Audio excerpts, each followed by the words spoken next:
From ruthless manipulators to cold-blooded psychopaths, EastEnders has given us some of the most terrifying villains in soap history. These villains go to depraved lengths to cover up the most dastardly deeds, with them willing to destroy anyone who threatens to expose the truth about their crimes. The difference between soaps and other shows is that most villains serve out 1 or 2 arcs, but in a soap, a truly evil villain's reign of terror can last years. These are 6 of the most evil EastEnders.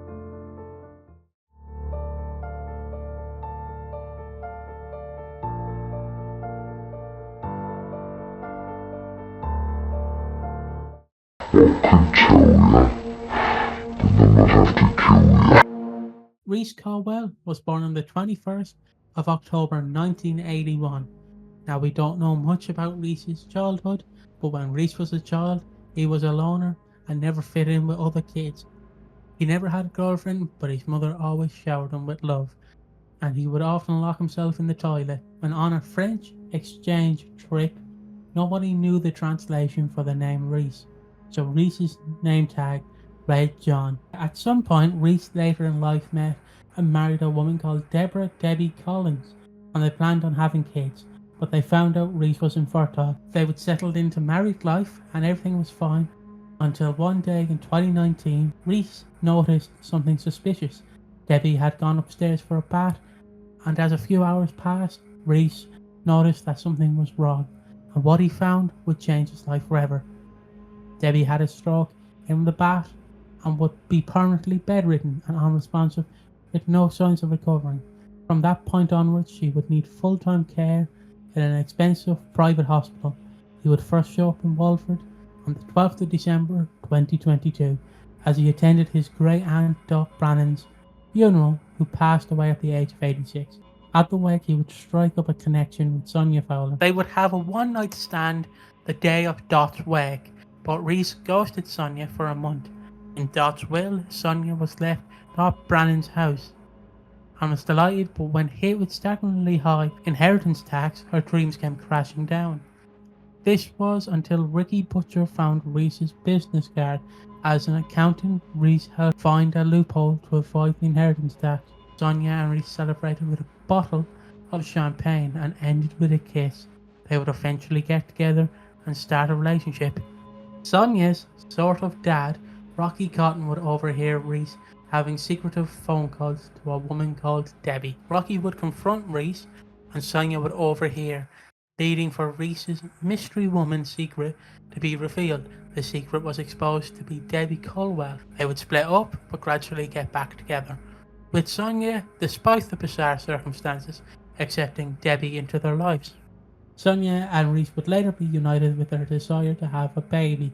As Rhys is infertile, they would try with IVF, with Debbie's care being expensive and paying for multiple rounds of IVF something had to give. As money troubles would crop up, Rhys started by siphoning money from Debbie's savings and would use the money Debbie's parents would put forward to pay for her care. And when this wasn't enough, he would set his sights on the locals. Kat Slater, Sharon Watts and even the King of Walford, Phil Mitchell, would be scanned by Rhys. Even that wouldn't be enough, so he made a brash decision, and something had to give, and unfortunately that was Debbie. On the 24th of July 2024, Rhys would visit his wife one last time. He would kiss her on the head and suffocate her with her pillow. The issue with this is Rhys was sneaking about, entering the nursing home. Sonia would however be the last known visitor of Debbie Caldwell. This would lead to Rhys avoiding suspicion and allowing his pregnant wife to be sent to prison for his crimes. Rhys was too much of a coward to confess his crimes, and because of his dubious nature of her death, the life insurance payout was voided. While Sonia was decaying in prison, Rhys would get another visitor in the form of Sonia's sister, Bianca! Bianca had never fully bought into Rhys and would be suspicious of him. With the help of Teddy Mitchell, she gets the CCTV footage from the care home that night, which reveals Rhys was there the night Debbie died. Cornered and so much to lose, Rhys would trick Bianca and confess that he killed Debbie, and he would confess he just had to retrieve the pillow he used to suffocate her from his storage unit, and that she should follow him there. He would ambush her, chaining her up in his storage unit, keeping her captive for months. To remind everyone, Reese killed his wife, allowed his pregnant fiancée to go to prison for his crimes, and proceeded to kidnap and hold his fiancée's sister hostage. Bianca was held for 3 months in horrific conditions with barely enough essentials to survive. This was until January 2025, where Bianca would have a stroke of genius to escape capture. She convinced Reese to record her confession of killing Debbie, with details only he would know. This master plan would get Sonia exonerated for her crimes, and the penny would drop for Sonia. Watching Bianca's confession, he would see the creepy dollhouse that Debbie left Reese from the will, realizing that he must have held Bianca captive.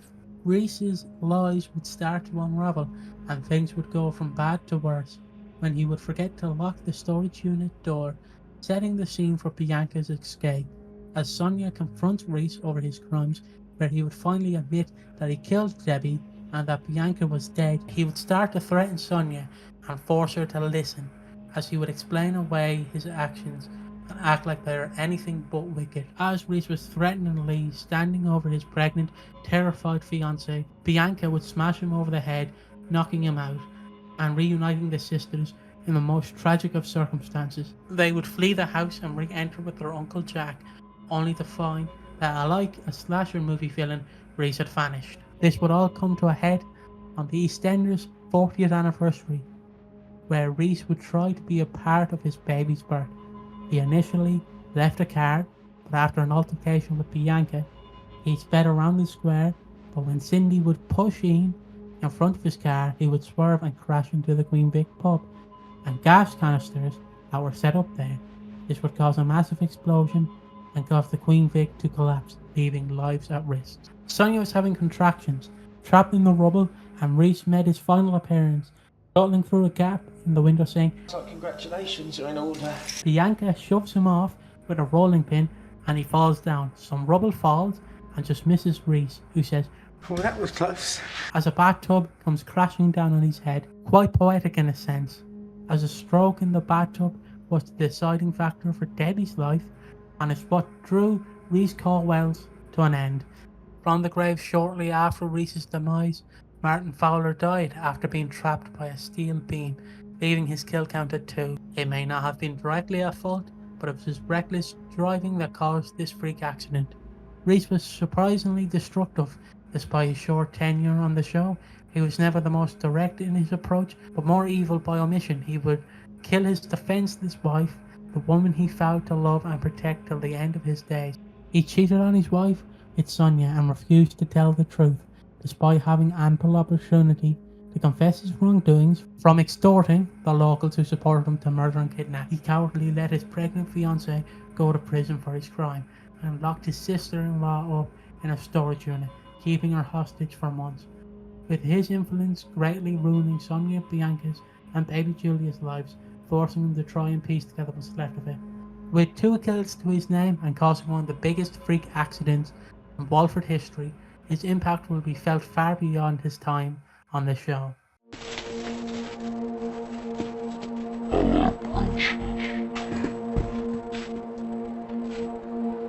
Dennis Allen Watts, known more commonly as Den Watts, grew up in Walford. Den went to school with people who would later become crooks and gang members, such as members of the firm. This was an infamous criminal gang. Because of this, Den was frequently adjacent to crime. He settled down at a young age with his school friend Angie Shaw.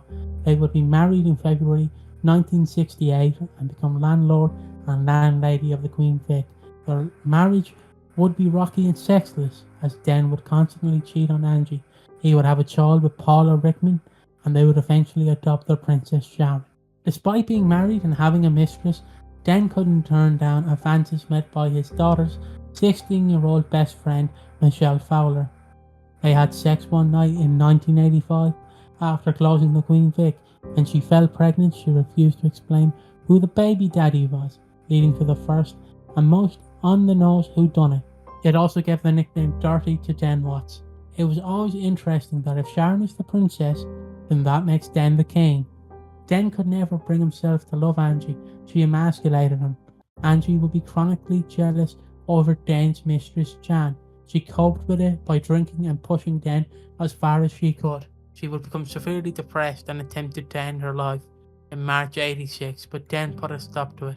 He would try to end his marriage, but Angie would plan to save her marriage in the most twisted way. She orchestrated a master plan where she claimed she only had 6 months to live because she was dying. Den fell for this hook, line and sinker, vowing to be a better man and rebuild their relationship, promising to be there until she dies. On May 27, 1986, Michelle Fowler gives birth to Vicky Fowler. Den is allowed to hold her once and secretly pays her. In November 1986, Den took Angie on another honeymoon, this time to Venice. He meets up with Jan while there, and Angie is drowning her guilt at the bar. She opens up to this barman, explaining that she has been lying to her husband about dying, but she didn't know that Den heard her entire confession. He would bide his time, waiting for the perfect time to blow up Angie's huge lie. On Christmas Day 1986, Den delivers Angie the divorce papers. From my solicitor, telling you that your husband has filed a petition for divorce. Happy Christmas, Anne. In the divorce, Angie rinses Den, leaving Den to run the fic alone. Jan does offer to help, but later leaves because of the way Den treated her. Den would later agree to run the fic with Angie as business partners.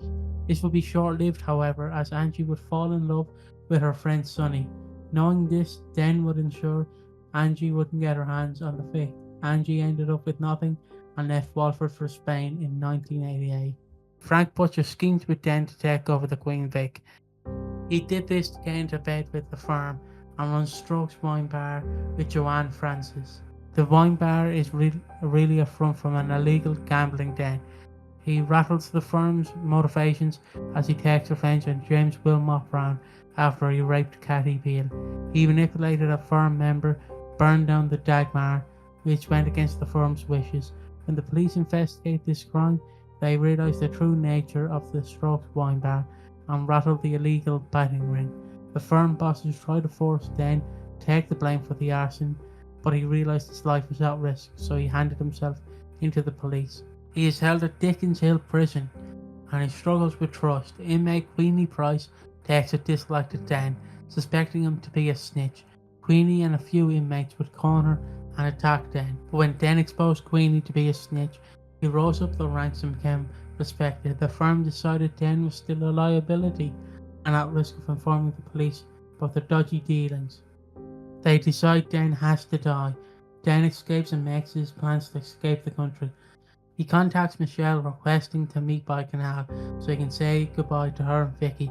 She inadvertently leads the firm directly to Den, and he is shot by a man hiding the gun in a bunch of daffodils. You don't see the body, but you hear the splash, marking the end of Dirty Den Watch.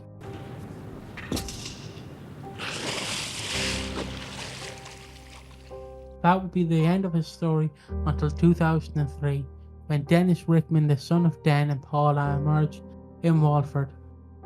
He was working for East End gang boss Jack Dalton, who in Den's absence was a father figure to him.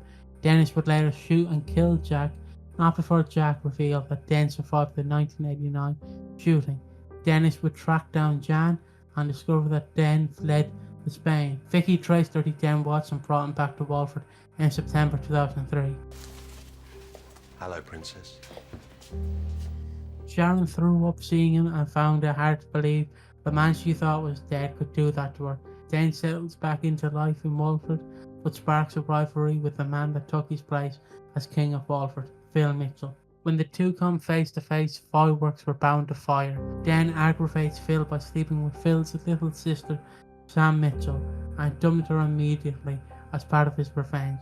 Then allied himself with the woman who shot Phil, his scorned ex Lisa Fowler. He promises Lisa custody of little Louise, then sets his sights on the Queen Vic, wanting to take his place atop the throne of Walford. He convinces Dennis and Phil to do a robbery of a warehouse. Dennis doesn't like being Piggy in the middle, leaving Phil and Den to do the robbery on their own. The robbery is initially successful, but Den takes the escape ladder away from Phil, throwing the money and gun down to incriminate him, leaving him red-handed, and Phil is captured by the police. To pay back Lisa, he helps her escape the country with Louise. Phil vows to kill Den and reappears on Christmas Day. Den outsmarts Phil and smashes him on the back with a wooden chair. He insists Phil takes the 200 grand. Phil begrudgingly accepts and he leaves Walford, leaving Den to celebrate a victory with his family. Den tries to celebrate his victory but can't quite settle back into life in Walford. Issues arise when he realises that Dennis and Sharon are together and in love. He is indignant about it being incest, despite Dennis and Sharon not being biologically related. Den and Dennis never really got on, with Den mostly treating Dennis like a nuisance rather than a son. There was no real place in Den's life for another man like him. Den would scheme and manipulate Dennis, trying to split him and Sharon up. He taunts him over the sexual abuse and neglect Dennis experienced in the children's home. After a lot of this, Dennis snaps, attacking Den and accidentally striking Sharon. Den gives him an ultimatum. If you want to be a watch, you must split up with Sharon. Despite it hurting Dennis, he did what he had to do, and he broke up with Sharon. He would try to carry on with his life, and he began dating Zoe Slater. Weeks later, it emerges that Den remarried in his time away, this time to a woman called Chrissy Watts. Unlike Angie, she was a true match for Den. She would keep him on his toes and refuse to be taken in by his lies, and she would join him in Albert Square. A leopard doesn't change its spots, and Den Watts struggles with monogamy. Den begins an affair with Kate Mitchell, Chrissy's business partner, and learns about this sordid affair. That's when she threatens to leave him. Den leaves Walford for a few months and rekindles his relationship with Chrissy. She threatens to kill him if he ever cheats again. He tries to live a peaceful life, but is driven by the urge to reclaim the Queen Vic from the Mitchells. He blackmails their lawyer Marcus into convincing Sam that Phil needs the money immediately. She sells the pub at a significantly lower price to Den, who installs the family in the Vic on Christmas Eve, kicking the Moon family out. Despite finally having the crown jewel with his family and his Vic, Sharon and Dennis have continued seeing each other and plan on leaving Walford on Christmas Day. Den manipulates Zoe Slater to say she is pregnant, knowing that Dennis's good nature means he would stay and raise his child. Sharon leaves with Vicky, which leaves Dennis and Zoe unhappy together. To have another jab at his son, Den coerces Zoe into having sex with him, try and get her pregnant. In a conversation with Chrissy and Sam, she will realise Den Watts raped her. Dennis catches them in the act and leaves to try and find Sharon, but not before telling Chrissy about Den cheating on her with Zoe. When Zoe learns she is pregnant with Den's child, Chrissy persuades her to abort it and wants to make Den pay by killing Sharon's love for him and taking away the Queen Vic, the two things Den Watts loves more than anything. She recruits Zoe and Sam, two women who've been abused by Den, and they confront him, setting up a plan for Sharon to discover Den's darker side. Sharon disowns him in February 2005, and in a rage, having lost everything, Den assaults Chrissy and is stopped by Zoe, who hits him over the head with the iron doorstop in the Vic. Den is assumed dead, but when the dust settles and Chrissy is alone, he arises, grabs her by the ankle and exclaims, You'll never get me out of that thing. In turn, Chrissy smashes him on the head with the doorstop, killing him on impact. They would bury him in the Queen Vic cellar and concrete the floor over. Den Watts was a narcissistic, ruthless abuser ruled by selfishness. He believes he sat atop the Walford throne with only Sharon by his side, although even his love for Sharon derived him from controlling and shaping her in his own image. He would treat people like peasants and try to get others to do his dirty work. He treated Dennis awfully, goading him over being sexually abused in a children's home, and constantly dangled the home life he always wanted in front of him, refusing to deliver. He destroyed everyone who opposed him and had to be in control of every situation. His constant infidelity towards Angie contributed heavily towards her alcoholism, which would later kill her. Even his desire for power in the end drove him to destroy everything he ever worked for, being disowned by his children and buried in the Queen Vic. In 2024, we will get an update from Chrissy Watts, who will explain to Sharon how her and Den's relationship was abusive, how he corrosively controlled her and break her down in this relationship where she had no choice but to strike first before he killed her. In his 2003 return, Den became remarkably more evil, with the character growing bitter and calculating. He would take harsher risks in order to reclaim what he believed was once his. In spite of his calculating approach to take back his empire, it all comes crashing down around him, with him being solely responsible for his own demise. Chrissy vowed to kill him if he ever cheated on her again, and only one of them lives to tell the story.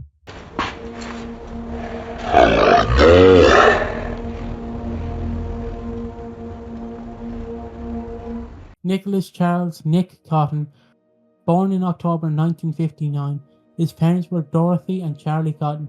Not much is known prior to when the audience are introduced to him. It all starts with the inception of the show in February 1985.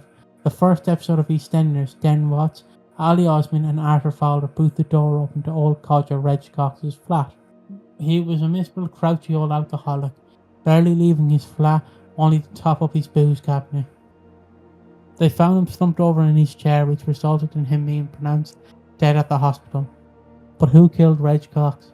Nick got the first stuffed off when he got into a fight with Ali Osman. After constantly taunting him over his Turkish heritage, they would fight and Den would break it up, but Nick would punch through the Queen Vic window. He would try to prey on struggling teenage mother Mary the Punk, trying to get her a job with an obvious pimp.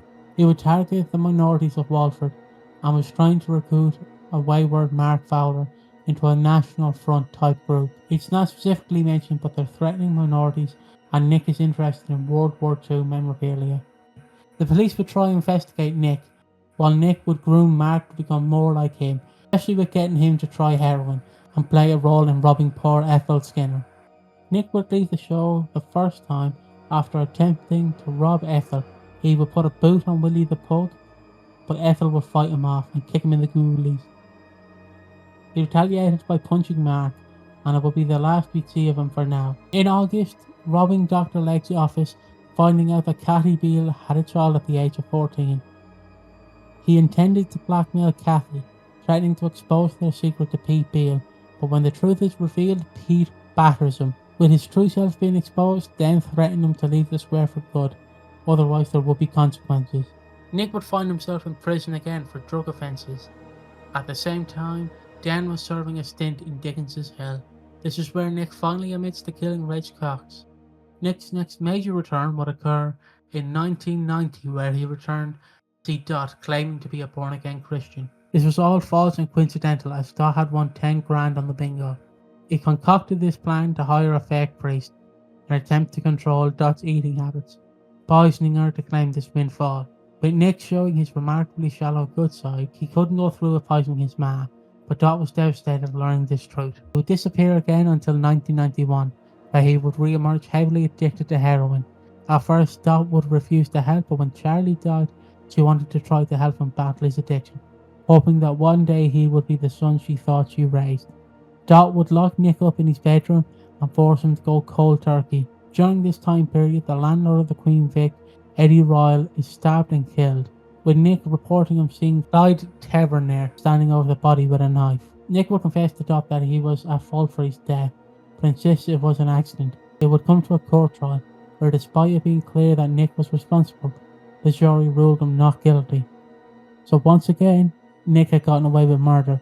Nick and Dot would begin to part Walford, being introduced to Nick's child Ashley, and they would leave Walford to Gravesend together. This time Nick had a different game. He insisted that he was dying by AIDS caused by his heroin addiction. He alleged he was going to commit an armed robbery to pay for his meds, but Dot stepped in and arranged for the money. But once again he was lying. She was upset and he was sent back to prison. In October 2000, Nick would re-enter, reuniting with his son Ashley. He would return to the square and start a feud with Mark Fowler. Although a different face from 85, it would kick off when Nick was supplying Mark's younger brother Martin with pills for ecstasy. This would establish a long-running feud with awful long-term implications. On New Year's Day 2001, Mark would spike Nick's drink and lower him to the top of the viaduct in Bridge 3, and watches as he falls off.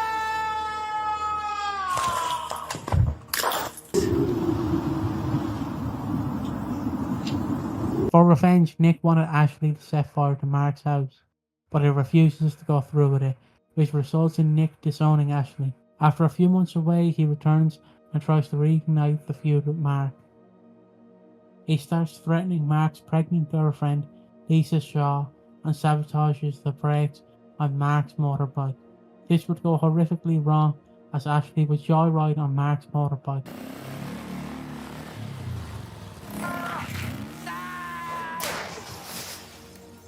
killing his only son. With Dot unconsolable and Nick feeling remorse for killing his son, Dot overhears Mark and Nick arguing about tampering with the brakes, and after the funeral, Dot demands Nick leave and never return because she would never forgive him. On Christmas Day 2008, Nick would return to the square with his 7-year-old daughter, Dottie Cotton. He explains he met Dottie's mom, Sandy, while living in a squat, but died, leaving Nick with full custody.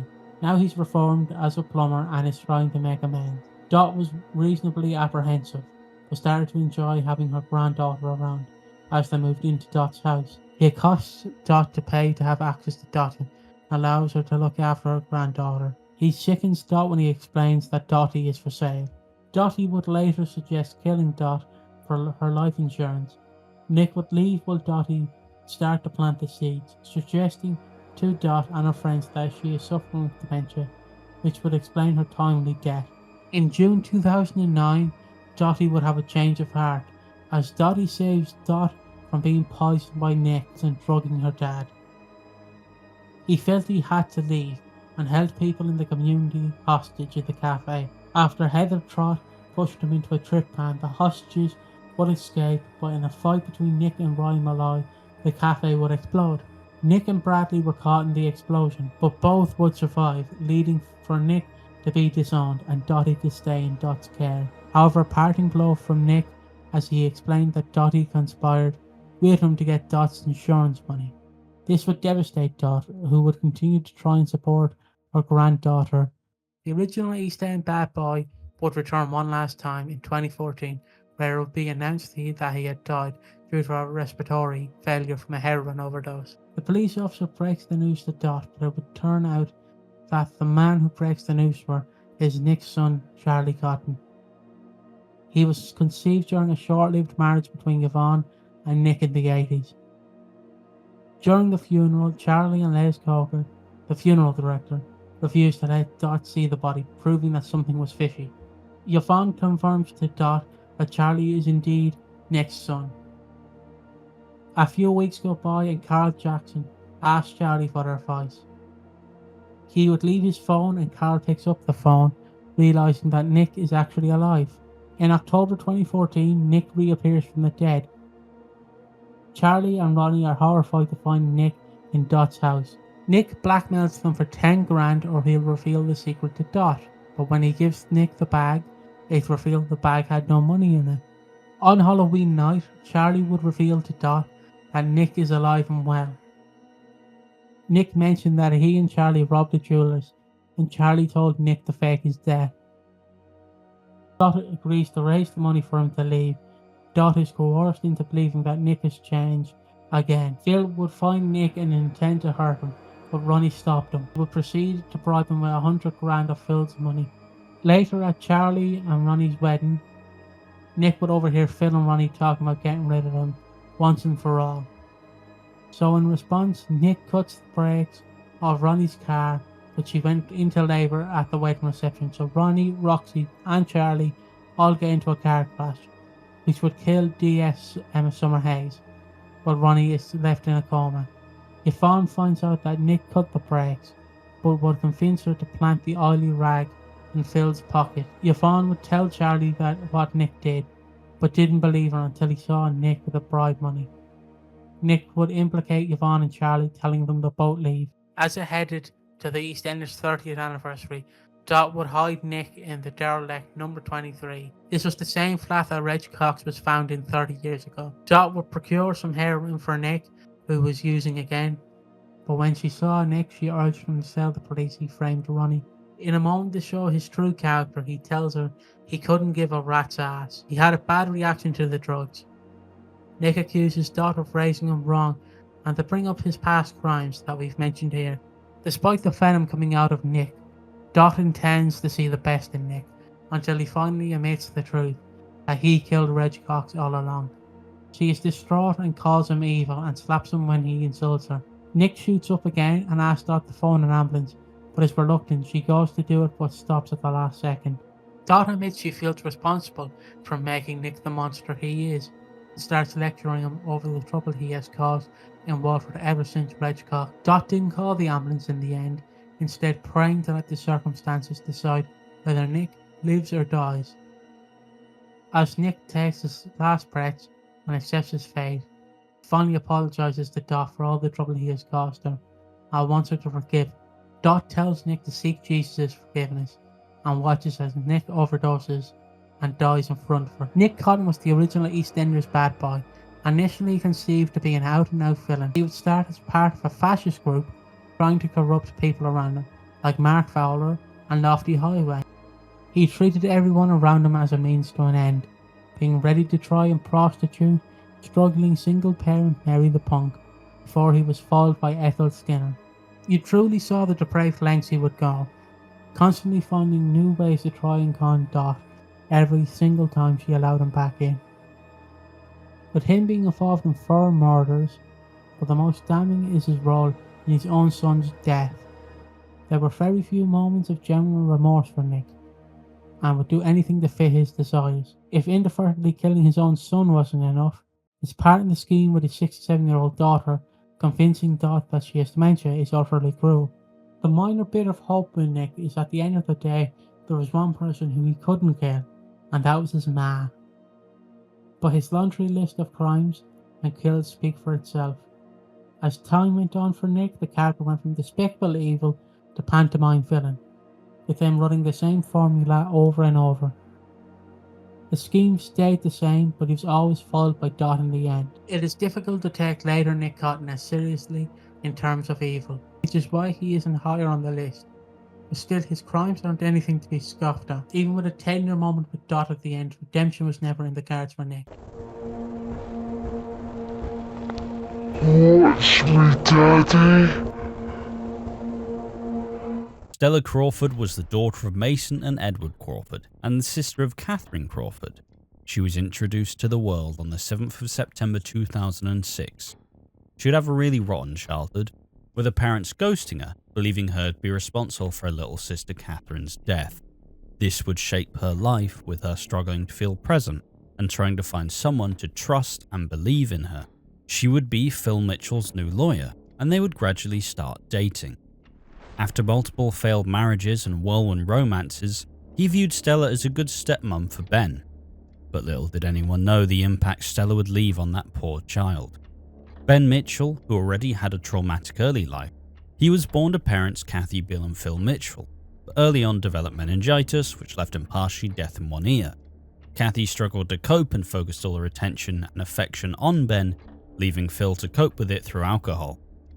This relationship slowly crumbled, with Kathy and Ben moving to South Africa, where she would stay until 2006. In 2006, Gavin and Kathy would be killed off in an off-screen car accident, with Ben returning to England to live with his half-brother, Ian Beale. Phil would win a vital custody battle for his son, but in the same way didn't know how to connect with him. Ben is desperate to feel good enough for Phil, and Phil struggles to accept his son. Ben and Stella would struggle to make friends, with Ben terrified that Phil would choose Stella over him. He would get jealous and try to keep Phil's attention. On Christmas Day 2006, Ben would be given a prank set and was pulling pranks on everyone. He'd caused trouble, but everyone chalked it up to him being a cheeky kid. Phil would ask Peggy and Ben to try and make Stella feel part of the family, so Ben planned his meanest prank yet. Peggy suggested Stella play the piano, trying to boost her confidence, and Ben planted a whoopee cushion on the piano seat, with it going off and embarrassing Stella in front of the entire pub, with everyone laughing at her. Phil would keep testing the waters with Ben, asking him if it would be okay if Stella moved in with him. He insisted he wouldn't let anything bad happen to Ben, and with some thinking, Ben allows Stella to move into the Queen Vic. She would show worrying signs early on, with her feeling overlooked by the Mitchells, and set her sights on a birthday party for Phil. He invites her to a birthday dinner, with him not yet learning about the surprise, but once again, Ben would foil her plans. Ben surprises Phil with a custom painted model car, which Phil was enthralled by, but Stella found it and it had fallen off the fridge. Peggy pays for Stella to have her hair done and buy a new dress, but when Stacey Slater calls her a stripper, she is devastated over how people judge her, Phil tries his best to reassure her. Stella would find her patience being tested by Ben, who continue acting out towards her and trying to push her out. He orchestrates a scenario where Stella would leave the oven on and leave Ben alone, risking the kitchen and Ben in the process. The kitchen is left smoking, and Stella wants Ben to tell the truth over setting this up, but he lies to spite her. Phil throws her out, and Stella would not forget this. Things would change, however, when Abby and Ben go to burn Stella's things. Phil would catch them in the process, and Ben would expose the truth. He set up Stella, and he hates her. With some reflection, however, Phil would look to rekindle his relationship with Stella, which she gladly reciprocated. Ben would ruin Stella's big homecoming while reminding Phil just how much he hates her. They would have a breakthrough one day as Stella took Ben to the London dungeon. She would allow him to get lost in a hall of mirrors, which would terrify Ben, but he would look to Stella for comfort. She would take pleasure in acting like it was Ben's fault, and he would find himself having these secrets with Stella and hiding them from Phil. Ben and Abby were discussing his trip to the dungeon, and he lets it slip that he got lost, which Abby relishes in exposing at the dinner table. He would cover for Stella, and this hurts Abby and Ben's friendship. Despite Ben going to bat for Stella, she would gaslight him and say he is not to be trusted. Stella would orchestrate a breakdown in Abby and Ben's friendship, and would find Ben's handmade Mother's Day card ripped up in Abby's pocket, ruining their relationship. This while she punishes Ben for affecting her and her dad's relationship. When Ben admitted he was dishonest over being ill, she would teach him a lesson by burning his arm with a scalding hot spoon. She acted like this was a joke and told him to retaliate back, with Ben being coerced into hiding the burn and Stella covering her tracks. Phil offers Ben a way out, asking him if he was right to leave him with Stella, but Ben was terrified of what Stella would do to him and defends her, resulting in Stella moving in permanently. In a rare heart-to-heart with Stella, Ben acknowledges he was scared of Stella taking Phil away from him, but she coldly half-jokes that she is more likely to take him away now. Ben is struggling with bullies at school. He hides his hearing aid, which Stella finds, dropping it in water and calling Ben a little freak. While Ben is so scared of his bullies, he wets himself. She would tease Ben, admitting Phil would be disgusted over his wee-stained son. Stella remarks that she was bullied, but she took the power back, insisting Ben should do the same, standing up for himself like a true Mitchell. So, the next day, when confronted by the bullies, he kicks the leader in the balls and looks to Stella for support. But when distracted, the bullies gang up on him and beat him up, as Stella would let them get their kicks in. In an alarming turn, she would cruelly warn him to never trust anyone. Pushed to breaking point, Ben would expose a slight bit of the truth, as Ian comforted him, saying he wasn't in trouble. Ian, however, goes straight to Phil and publicly outs Stella as an abuser, but when alone with Phil, Ben admits it was the boys at school. Stella would get off scot-free. Knowing he made it worse for himself, Ben would hide away in the arches in the cold. Stella would find him and lock him in there as a lesson. After a nice enough day with Stella, she lies about him confronting his bullies to Phil, and when alone, Ben seemingly unprompted tells his dad he wants him to marry Stella.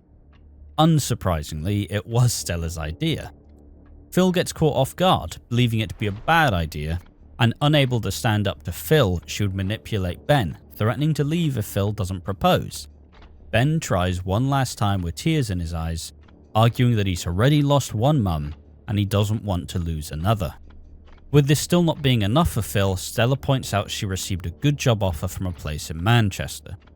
Thinking on his feet, Phil wonders what she would say if he had proposed, and she graciously accepts. When alone in bed that night, instead of celebrating like adults, Phil discloses that he's had bad luck with relationships, so he wants this one to be different. But most importantly, he wants someone to help him raise Ben. Stella's desires are brushed aside, as Phil rolls over, leaving her disappointed over his lack of affection. He gets upset at her for masking Ben's truancy and conspires to sort Ben's bullying problem. Stella sticks it to Phil by gluing his accounts book shut and blaming Ben, and later forcing him to take accountability for it. Peggy had to intervene to get Stella her dream wedding dress, and Ben rallied behind her. On a stormy night in Walford, Stella appears in Ben's room shrouded in darkness. He is puzzled why she is there, but she is agitated, calling him cruel, and guilts him over pushing Phil away, driving the knife in deeper, implying that Phil doesn't love him. She insults him, calling him a stupid weak little girl, and harms him by pinching him on the arm and suggesting he do the same back. And as Ben rolls his arms up, the audience is exposed to the bruising on his arm, revealing that this is not the first time. All of this as Max Branning, Kevin Wicks and Phil are discussing Ben's hardships, and mentions a one-off incident that stuck out to him. He recalls how one time he entered Ben's room and found him undressed, but when Ben noticed he was there, he frantically covered up.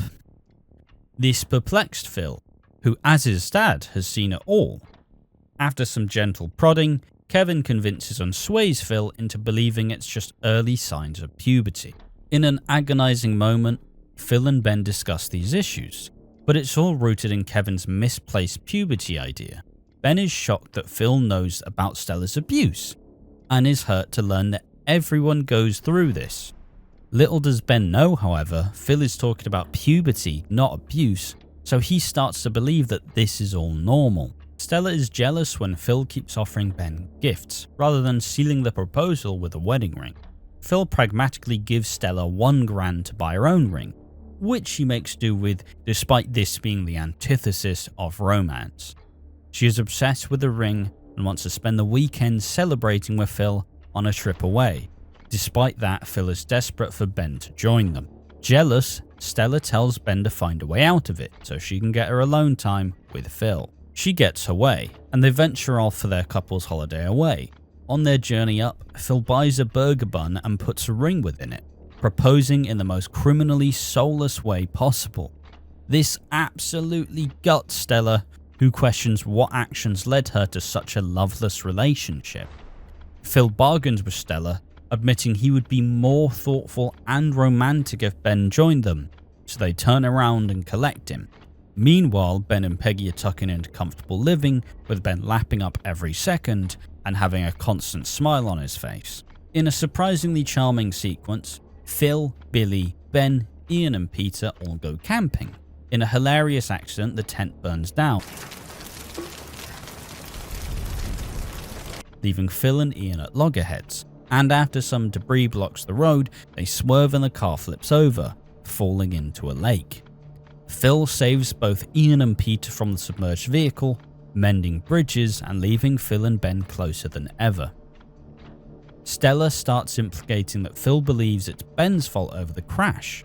He would confess to Phil about a recurring nightmare, but instead of Ian, Billy and Peter, it's Phil, Ben and Stella. But in his dream, Phil didn't save her. She interrupts this cozy moment, and Phil had food for thought over his inconsistent relationship status. Phil comes exceptionally close to separating with Stella, however he decides it's time to get married. Ben is teetering on the edge of safety, but Phil narrowly dances back to the danger. Stella is desperate for more intimacy with Phil, so when she hears about Ben's football camp, she wants to persuade him to go. So she takes him for a kickabout in his Little England kit. Ben gets carried away with keepy uppies and absolutely blasts Stella in the face with a ball. Yeah. And then you smack it out. Ben exhibits and has internalized Stella's abusive tendencies, offering to let her kick the ball in his face in return.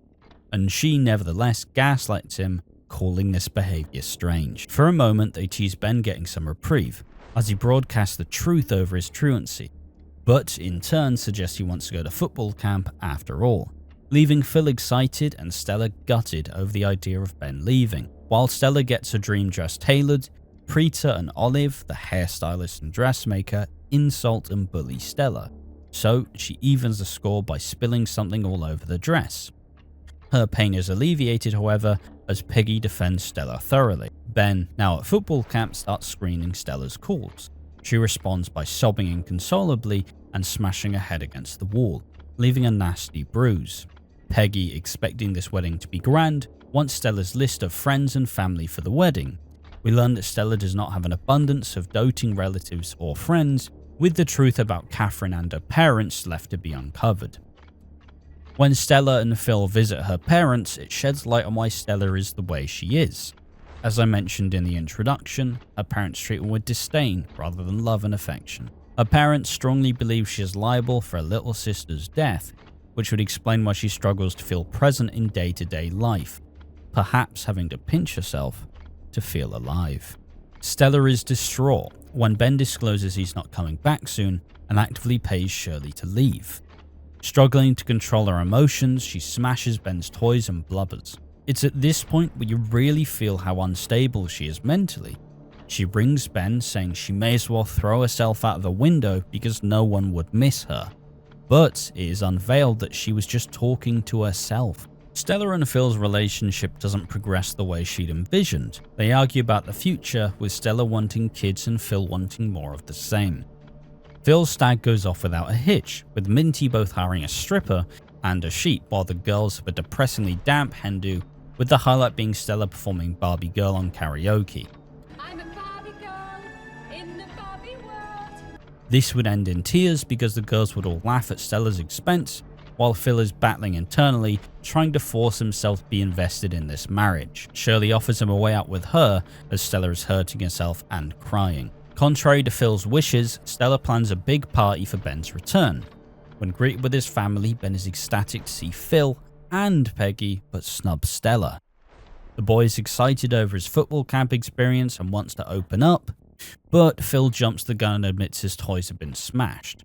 With a renewed sense of confidence, Ben opposes Stella, lashing out against her, and he asserts that things will be different now. She clues in and tells Ben she loves him, which Phil overhears and confirms his belief in their marriage. Continuing this theme further, when he sees how capable she is holding Janet, he considers having kids with her. Phil would finally tell Stella he loved her, and aimed to start the baby-making process. Peggy and Tanya arrange for Abby and Ben to make up. Ben, not knowing any difference, suggests that Lauren is going through the same abuse he is, suggesting if they don't leave, it'll happen to Abby too. They plan to flee the country, or at least to Scotland, leaving with Abby's pet hamsters, Marge 1 and Marge 2. Unfortunately, Marge 1 isn't taking to her food, so before escaping Walford forever, they take a pit stop at the vet. The vet is a snitch though, so Max retrieves them, gutting their plan and reuniting a reluctant Ben with Stella. She would call Ben a snivelling little coward and smashes a picture of his mum Kathy directly in front of him. She makes him cry, alluding to Ben not even being Phil's son. Abby opens up to Tanya and Max, asking about why Lauren is struggling. They explain periods to her, which causes Abby to realise what Stella is doing to Ben is wrong. This as Stella forces Ben to swear on Phil's life he will not contact Abby again. Abby tries to help her friend by explaining that he is being abused. Ben finally stands up for himself, professing that what she is doing to him is wrong. Stella returns by calling him selfish, but Ben affirms that he already has a mum. Stella chases him and throws him into his room, terrorizing him with a chance that Phil will get rid of him. Echoing this, Stella escalates this threat by explaining this is what happened to Louise. She bluffs, pretending Phil has sent someone to collect Ben, so terrifies him into hiding under his covers. Phil checks in on Ben, but the gaslighting keeps Ben immobilized from fear. Seeing nothing wrong, Phil departs, leaving Stella and Ben to reach a misguided understanding. Stella recognizes she's backed into a corner, now maintains that once her and Phil get married, all of this abuse stops. She promises this on her life. This being the answer to Ben's prayers, he is suckered in once more to believe her lies. His attitude persists, while Stella's mental health degrades. She has kept pinching herself and drawing blood on her skin. When greeted with her Aunt Sal, someone who would put hairs on anyone's chest, who dashes her hopes of becoming a Mitchell, Stella is at wit's end. Abby, trying her best to help a friend, gives him an ultimatum. If you don't tell everyone, I will. But Ben parrots Stella's promise, falling for it once again. Abby acknowledges that this is abuse. When the wedding car arrives to pick Ben up, he's mortified seeing it could be a black car to take him away. As Stella reaches the venue, Ben explodes once again, refusing to let her marry Phil. She snaps, warning him she will kill him in his sleep as she digs her nails into his chest.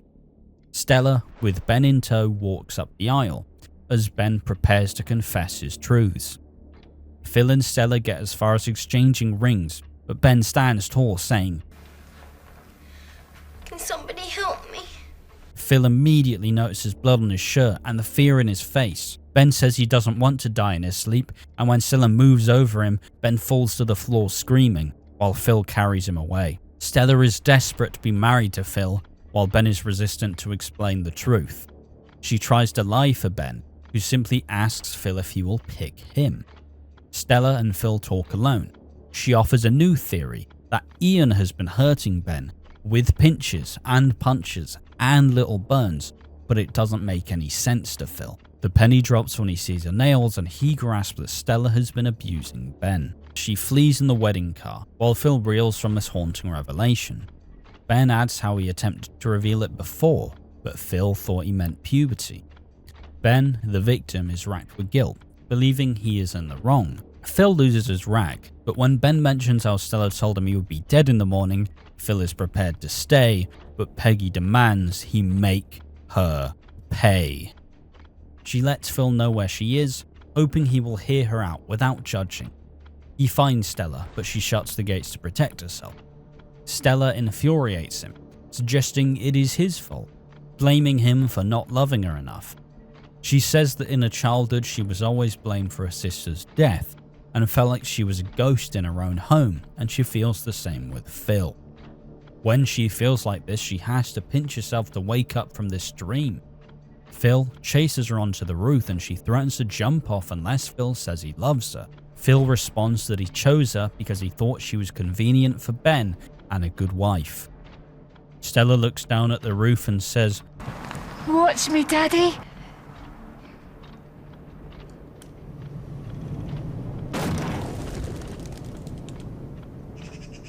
jumping off the roof, landing on the bonnet of his car, killing her on the spot. Ben would later exhibit some of Stella's behaviours. He would be caught burning Louise with the back end of a spoon like Stella did to him. He would lie about Phil killing Stella to D.I. Marsden and orchestrate his whole arrest, and finally, he would end up with killing Heather in a freak accident. This childhood trauma deeply affected Ben, with him never really being able to accept Phil, while Phil struggled to accept how much he'd failed to keep his son safe. Unlike most of these villains on this list, there is a greater deal of sympathy for Stella. Instead of an outright monster, you see the degradation of a mental state throughout, and instead of being flawed by her evil, you start to question her sanity. With how they approach it, you can understand how much a parent shutting her out leads to a constant desire to be validated and to feel loved. Even then, with how outright disinterested Phil is with Stella, who just wants to feel appreciated, and Phil doesn't even give her that. Seeing how little Phil sees Stella could make the audience feel bad for this character. However, when she starts taking out on poor little Ben, it is unforgivable. She proceeds to coercively control and belittle Ben, taking out her frustrations on him, gaslighting him, and outright abusing him. As a viewer, you wince every time Stella forces Ben to apologize for things that aren't his fault and keep hurting him. The final straw is her threatening to kill him if he stops the wedding, with the moment where Ben finally tells his truth at the wedding, as Stella's lies all come crashing down. To take out your issues with your marriage on Phil's poor little son is cowardly and cruel. There is something quite enthralling about Stella's character, being introduced to this mousy, quiet character, who is the opposite of who you'd expect to be Phil's type, only for her to become one of Phil's biggest rivals, and dramatically reshaping which was an already exceptionally traumatic upbringing for young Ben Mitchell. The line, "Watch me daddy," will be forever etched into the minds of viewers, with it being one of the most unsettling final lines in EastEnders history. I'm your husband. Does that not count for anything? Trevor Morgan is introduced in December 2000 as Little Mo Slater's abusive husband when she agrees to get back with him, having previously broken up. He promises to stop hurting her, but we very quickly learn this is all a lie as he resumes his abuse, thriving on the power of hurting and humiliating her. He would apologize regularly after the attacks and would try to drive a wedge between her and the Slater family. Trevor goes AWOL in 2001 after telling Little Mo he's working when it's his day off. He leaves his phone behind, so Mo tries to get it to him. but is stunned when she learns he had been fired from his job a few weeks ago. Concerned about his whereabouts, she enlists the help of local rodent Billy Mitchell. Billy succeeds, discovering that Trevor is sleeping with another woman. Furious about this, Mo seeks out this woman and realizes that the woman is pregnant with Trevor's child. She retorts by leaving Trevor and tells him she wants a divorce in the Queen Vic. Nasty Trevor responds with insults, saying she's in a state, that no one else would go with her, and that she can't survive without him. This is where Mo snaps and punches Trevor, who leaves. Trevor disappears for weeks, and during this calm she develops a relationship with Billy. In May 2001, Trevor gets a job in the Queen Vic after impressing the landlady Sharon Watts, much to the disappointment of the Slaters. Trevor starts attending anger management classes in an attempt to win Mo back. He claims he's changed and he is sorry for what he did. Mo falls for this ruse and welcomes him back into her life. Mo would move into the B&B to be with Trevor. In August 2001, Kat overhears Trevor speaking to Donna, the pregnant woman Trevor had an affair with. Donna tells Trevor that the baby is due any day now. Kat would tell Mo, and when confronted, Trevor would suggest that Kat was meddling, trying to break them up. Mo would believe Kat when she found a card for Donna, wishing her good luck on the birth. She would go and visit Donna, who would alarm Mo. Donna would tell Mo she reminds her of herself, how she used to be when Trevor was beating her up, acting like everything was fine. She even admits that Trevor abused her during the pregnancy. She remarks that Trevor will never be a part of their son's life, and that little Mo should get as far away from Trevor as she could, and as quickly as she could. Little Mo didn't return home that night, leaving Trevor anxious. Kat takes great pleasure and satisfaction in telling Trevor that Mo has refused his flowers and sent them to Donna instead. This enrages Trevor, who storms over the street to confront his wife, punching Gary Hobbs after Gary and Lynn Slater tried to stop him. After a heated exchange, Trevor clenches his fist and is ready to hit little Mo, but he breaks down because he feels bad for what he did to both Donna and Mo. Whether he's being genuine or not, this is enough to convince Mo that he's changed. Little Mo believes that the only way they can move forward is to have a baby, and Trevor is delighted by this, knowing it would give him more control over Mo. They then agree to look for their own place. Mo wants it to be near her family, but Trevor wants it as far away from Walford as possible. Trevor's treatment of Mo would go from mental to physical, with the punishments becoming more and more depraved. One of the first scenes of abuse the viewers see is in October 2001, where he suspected that there was friction between the Slaters, and Mo would refuse to tell him the truth. In revenge, he burnt her hand with an iron, and would later intimidate Mo into admitting that Zoe is Kat's daughter and not a younger sister, as a result of Uncle Harry's sexual abuse of his sister Kat as a teenager. When Trevor discovers that Mo is planning on attending her sister Lynn Hobbs' wedding, he rapes her as punishment. When she arrives late for Christmas dinner, he pushes her into a plate of food, and when it falls on the floor, makes her eat it on the floor like a dog. Hours later, he then beats little Mo after learning she is taking birth control pills to stop getting pregnant. The Slaters would rally behind her to leave this toxic relationship, with them all hating the abuser. Trevor constantly rows with Kat and is attacked by Charlie Slater when he finds out Mo got burnt by an iron at the hands of Trevor. Little Mo would leave Trevor after Christmas 01 when she discovered he deleted a message from Zoe. He tries to win her back, but when she resisted, he would become increasingly violent. And in a strike heard by an entire nation, this time Mo would fight back.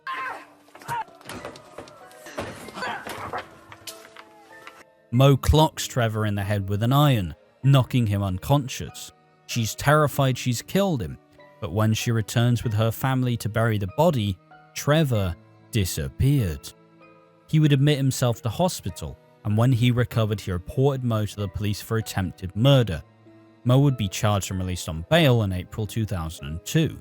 Despite strong domestic evidence, with the statement corroborated by Donna Andrews, the mother of his child, the jury would find Mo guilty for attempted murder and sentence her to jail for 8 years.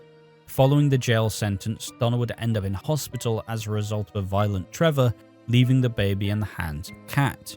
Trevor would come looking, determined to take his son. He would push Kat to the ground, with the police coming to arrest him. He would make a deal with Kat, suggesting if she dropped the charges, he would drop the charges on Little Mo. Kat obliged and Mo was released from prison on appeal.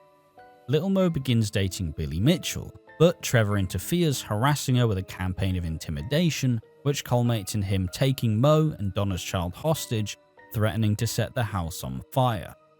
Little Mo says she's not scared of him. When Trevor reveals he had tracked Donna to a new address in Swindon, having beat her up, taking their son and heading back to Walford, he threatens to start the fire, but Mo lights the match, saying he doesn't have the guts. Trevor grabs Mo, causing the match to drop and the fire to start. Little Mo and baby Sean are rescued by neighbour Tom Banks, and when he goes back to get Trevor, the house explodes and they both perish in the fire. We left the fire out there.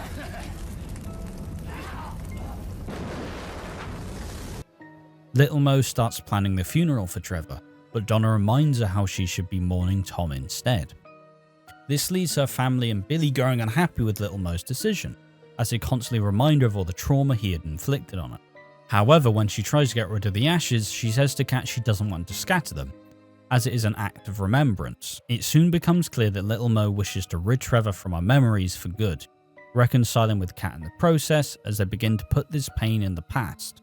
Later on, she tells Billy that she saw a new chapter of her life, and the doors to a previous one closing when the curtains closed on the coffin. Trevor is one of the first major depictions of domestic abuse, and there is a reason why this storyline has such great impact. Between depicting sweet and innocent Little Mo with this Scottish psychopath who would do anything to remain in control, he was so cripplingly fixated on Little Mo, but in the same still cowardly. When Little Mo fights back, everyone is on her side, which shows how invested everyone was in this storyline. With the cycle of Mo splitting up with him, he acts like he's changed, only to control and escalate his treatment of her further and further. It's also important to reflect on his other relationship with Donna, where he would abuse his pregnant girlfriend and go as far as to kidnap his own son. It's a stark reminder that abuse doesn't just stop with one victim, with Trevor being truly despicable. He truly believed that women were around to facilitate him and had no qualms about mistreating them. He was violent and terrifying, with a lot of depictions of domestic abuse in later storylines often having callbacks to this groundbreaking storyline.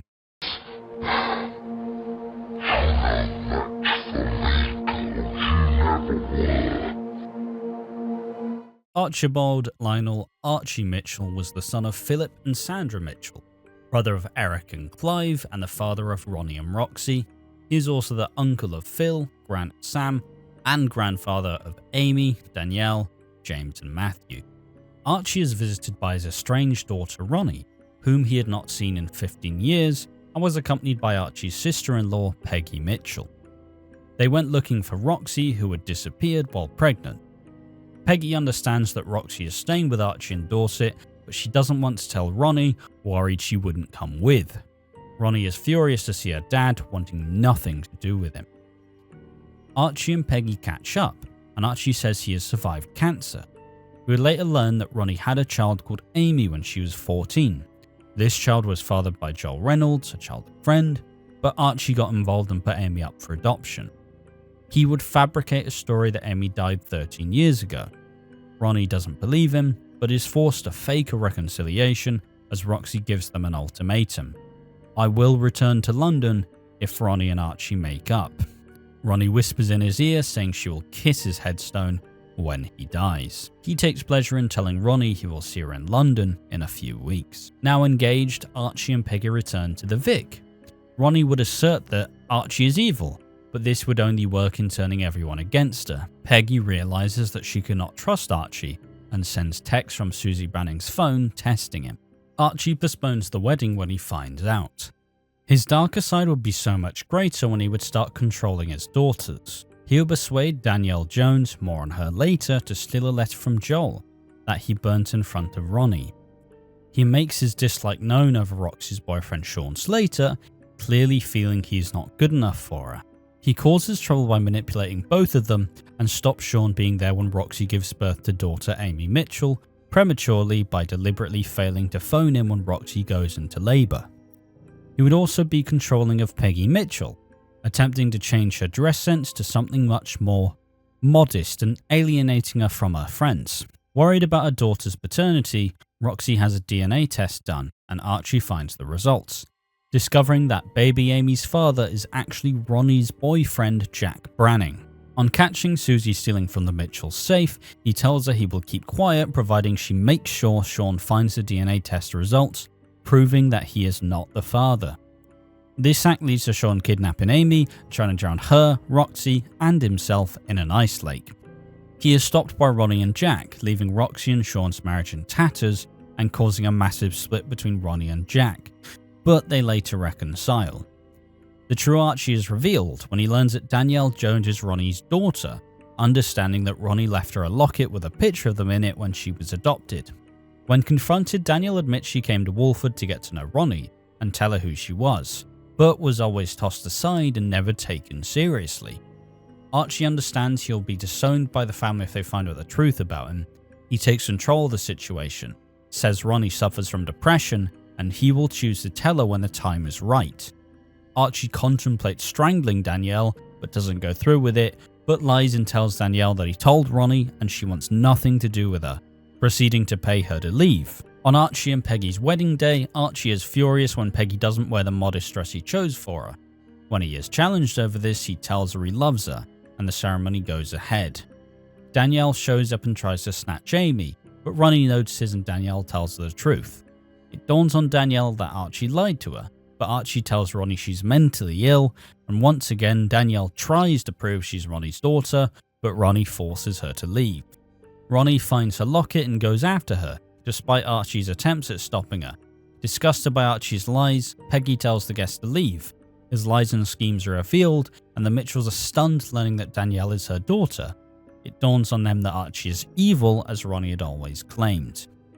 Ronnie rushes out to finally confront her daughter, baby Amy, after all these years, and for a moment they share a look, knowing they are mother and daughter.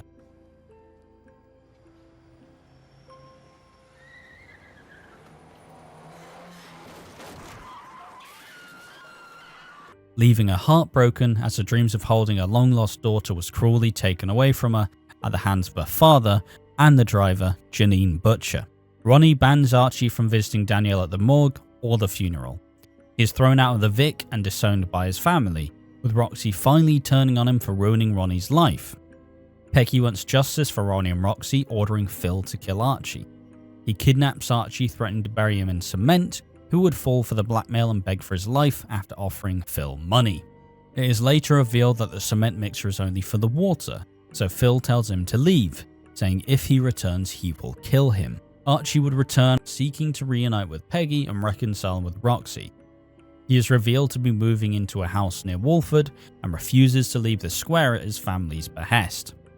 Archie would ask Roxy to pass on a gift to Ronnie, the baby blanket she bought for her daughter when she was born. Peggy eventually agrees to talk to Archie and is convinced he is sorry for his actions. Peggy would try to convince everyone that Archie has changed, and Phil would break into the house with a gun, spotting Peggy and Archie kissing. Phil threatens Archie to stay away and drops a bullet in the glass, and tells him he is going to kill him, but is stopped by Ben at the last moment, returning from his holiday. Stacey Slater, in an ongoing battle with a bipolar personality disorder, would become convinced that Archie is planning to kill her. In a confrontation in the laundrette, he would rape Stacey. This would lead to her mental health sharply declining and result in her getting sectioned. At some point, Archie discovers that Peggy's daughter Sam Mitchell is back in Walford. When Sam is arrested, Archie selflessly puts the bail money on the condition he can have his family back. Billy Mitchell makes it clear to Archie that the family, including Peggy, doesn't trust him. This would outrage Archie and further his vendetta against the Mitchells. He vowed to get revenge by taking the one thing the Mitchells love most, the Queen Vic. Archie later causes family to lose the bail money for Sam by convincing her to flee the country. This prompts Phil to borrow the money from a loan shark who would assault him after not meeting the repayments. As a backup plan, Phil gets a loan from Ian Beale, whose collateral is the Queen Vic, meaning Ian would inherit the Vic if Phil does not repay him in 2 weeks. Archie sees this as an opportunity to try and secure the Vic from Ian Beale, who refuses. He would form a dastardly partnership to carry out his scheme. This would be with a woman who ran down Danielle, Janine Butcher. who carries out the scheme by seducing Ian and recording them having sex together. She then blackmails him into selling the Vic to Archie, who she claims to be in a relationship with. Ian is forced to agree, and they threaten to expose his infidelity and even threaten little Ben, if needs must. Archie then proposes to Janine for her efforts and she accepts. When Archie's and Peggy's divorce papers come through, Archie tells Peggy that he still loves her and wants her back. Peggy confronts Archie and signs her divorce papers, with the Mitchells celebrating in the Vic. The victory is hollow though, with the knowledge that Archie and Janine are behind the bar. Archie tells his family that the deadline is overdue with Ian's loan repayments, granting Archie full ownership of the Vic. The Mitchells are outraged, but try to carry on as normal, prompting Archie to replace Peggy's license with his own. He then throws his family out of the Vic, saying they are trespassing on his property. Ronnie stands up to Archie, which provokes him by slamming her into the bar. Roxy angrily tells him that Ronnie was pregnant, but the damage is already done, and Ronnie unfortunately had a miscarriage. Archie has contributed to Ronnie losing another child. Peggy tells Archie that he killed another one of Ronnie's children and warns him to stay away from her, but later invites him and Janine to the Queen Vic during a Christmas Eve party and gives them the keys. Archie and Janine celebrate as his family move out of the pub in defeat, though not before Phil warns Archie that he'll be coming for him. The murder. On Christmas Day 2009, Archie sadistically tells Ian that he will give the CD to Jane, despite Ian's compliance in the blackmail. Archie later convinces Janine to skip Christmas dinner as he has a surprise treasure hunt for her. She is dressed up in sexy Christmas lingerie, finds an envelope containing a one-way ticket to Poland, and discovers that Archie has packed a bag for her to move out of the Queen Vic. Archie tells Janine that he is aware she has been planning to defraud him in a conspiracy plan with Ryan Malloy, before taunting her with the fact that she is the reason why her father Frank Butcher abandoned her. Archie is visited by a number of people whom he antagonized through the year. Jack threatens to kill him if he hurts Ronnie again. He finds Ian searching for the CD and tells him it is on his laptop and he could make copies at any time, threatening to phone Jane before evicting him from the pub. Sam tries to confront Archie, but she shuts the door on her. Ronnie tells him he will not make her care for him, and she would not care if he died, as Archie throws her out, reminding her of the exact spot she pushed Danielle onto the night she died. Peggy threatens him, telling him that she is not just a sweet innocent old lady, and that he has no idea who he's messing with. She tells Archie if he does not leave the pub that night, he will regret every cruel and evil act he has ever done. In return, he threatens her that unless she returns, he will have the pub converted into flats, becoming emotional when he says he will be waiting for her as she leaves. Later on, Jack's nephew Bradley visits Archie and punches him, hurting his fist and loosening one of Archie's teeth.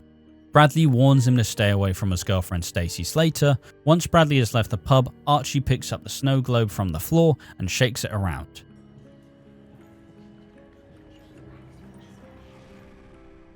Archie is struck on the head by this falling bust and is left fatally injured. Moments later, his daughters find him, with Roxy arriving in the pub to see Ronnie crouching behind their dying father. Archie then dies of the head injury, but not before blurting out, "Veronica, I'm sorry." His body was taken away the next day. Archie's will is read, revealing he has left his family gifts in the will, controlling them from beyond the grave. It would later be revealed that Archie had terminal cancer and only had weeks left to live anyways. The killer would be revealed on the 19th of February 2010, with the killer being his victim, Stacey Slater. I killed Archie. Posthumously, they would reveal that Archie raped Ronnie when she was 13. Archie truly had a reign of terror in his short time on the show. Starting off with a hidden darker edge, his dynamic with Ronnie made the audience truly understand why she was so cold and calculating. With her at a young age having to contend with Archie, having to raise her game to contend with her twisted father. Even with his body of work while alive, contributing to multiple deaths of Ronnie's children, being abusive and controlling of Peggy Mitchell, and destroying Stacey Slater through a devastating sexual assault, in learning after his death that he raped his own daughter when she was 13, really shows how depraved he was. He went toe-to-toe against everyone, with him willing to burn anyone who stood in his way. In his immediate goal to become the king of the Mitchells, he drew ire from everyone around him, with him needing to scheme and con his way to his aspirations. It was the perfect idea to kill Archie off, with his list of possible suspects having genuine reasons to want to end his life. Even in the end, controlling his family from beyond the grave and having his death be made significantly larger than it had to be, dragging everyone through the mud despite him only having mere weeks left to live. The only glaring detractor from Archie is the choice of who killed him in the first place.